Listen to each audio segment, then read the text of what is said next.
ষষ্ঠ শ্রেণীর শিক্ষার্থীবৃন্দ, তোমরা সৃজনশীল প্রশ্নে একদম নতুন এবং এই ধরনের কোশ্চেনও তোমরা নতুন।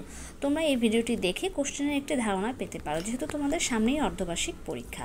আজকে আমরা বাংলা দ্বিতীয় পত্র নিয়ে আলোচনা করব। তোমরা দেখতে পাচ্ছ পূর্ণমান 35 মার্ক, তার মানে আমাদের রিটেনে হচ্ছে 35 এবং এমসিকিউতে 15। যে কয়টা এমসিকিউ ততটুকু সময় পাবা, 15 হলে 15 মিনিট, 25 হলে 25 মিনিট, এভাবে কিন্তু।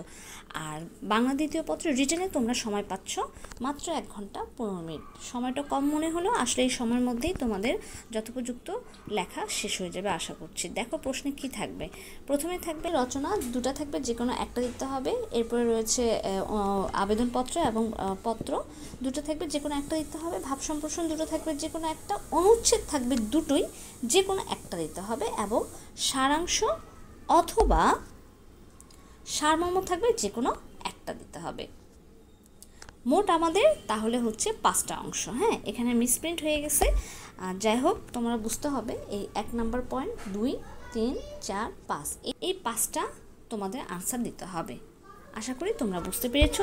ভিডিওটি ভালো লাগলে লাইক কমেন্ট করে দিও, বেশি বেশি শেয়ার করে দিও যেন তোমার বন্ধুরা জানতে পারে। আর যারা চ্যানেলে নতুন সাবস্ক্রাইব করে দিও, যারা করেছো তাদের আন্তরিক ধন্যবাদ।